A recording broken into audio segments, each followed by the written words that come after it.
दलित अत्याचार विरोधी कायद्यातील मूळ तरतूद कायम करण्यासाठी संसदेच्या पावसाळी अधिवेशनात नवं विधेयक मांडण्याचा केंद्र सरकारचा निर्णय.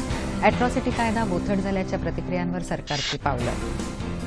मराठा आरक्षणासंदर्भात मुख्यमंत्र्यांची आज मराठा समाजातल्या प्रतिष्ठित व्यक्ती, ज्येष्ठ विचारवंत, निवृत्त न्यायमूर्ती तसंच कलाकार, निवृत्त अधिकाऱ्यांशी चर्चा.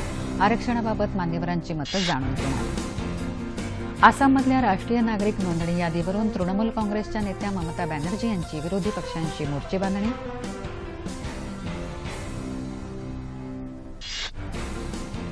समाजमाध्यमांवरच्या खोट्या बातम्या पसरवणारी साधनं समाजासाठी धोकादायक, त्यासंदर्भात लोकांमध्ये जास्तीत जास्त जनजागृती करणं आवश्यक. अशा बातम्यांमधील सत्यता लोकांसमोर आणण्यासाठी पत्रकारांनी काम करावं. सायबर पोलीस अधीक्षक पालसिंग राजपूत. सरलेल्या जुलै महिन्यात वस्तू आणि सेवा कर अर्थात जीएसटीद्वारे केंद्राला मिळाला 96,483 कोटी रुपयांचा महसूल.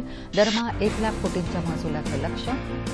नजीकच्या कालावधीत महागाई वाढीची धास्ती. रिझर्व्ह बँकेकडून सलग दुसऱ्यांदा व्याज दरवाढ.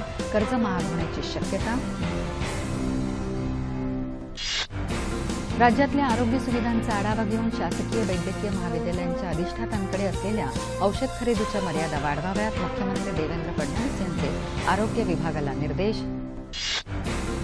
गणेशोत्सवापूर्वी मुंबई शहरातल्या रस्त्यांवरच्या खड्ड्यांची समस्या दूर होईल. मुंबईचे पालकमंत्री सुभाष देसाई यांची माहिती. खड्ड्यांवरल्या उपाययोजनांसंदर्भात घेतली सर्व संबंधित यंत्रणांची बैठक.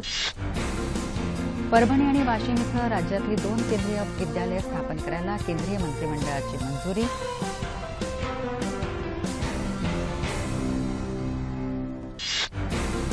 दौंड आणि मनमाड रेल्वे स्थानकादरम्यान दुरुस्तीच्या कामांमुळे पुणे निजामाबाद पुणे पॅसेंजर रेल्वे आजपासून 30 सप्टेंबरपर्यंत बंद राहणार. नाशिक जिल्ह्यातल्या सिन्नर आणि येवला आणि नांदगाव या तालुक्यांमध्ये टँकरद्वारे पाणीपुरवठा करण्यासाठी प्रशासनाची मुदतवाढ.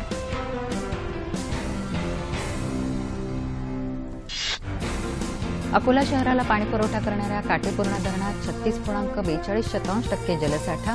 नियमानुसार धरणात 33% जलसाठा असल्यास शेतकऱ्यांना सिंचनासाठी पाणी मिळण्याची शक्यता. मुंबई मराठी पत्रकार संघातर्फे दिला जाणारा यंदाचा आचार्य अत्रे पुरस्कार ज्येष्ठ पत्रकार सुकृत खांडेकर यांना जाहीर. महिला विश्वचषक हॉकी स्पर्धेत भारतानं गाठली उपांत्यपूर्व फेरी. बलाढ्य आयर्लंड संघाबरोबर लढत.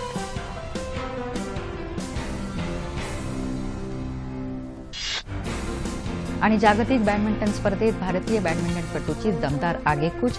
के. श्रीकांत, बी. साई प्रणीत, पी. व्ही. सिंधू उपांत्यपूर्व फेरीत दाखल.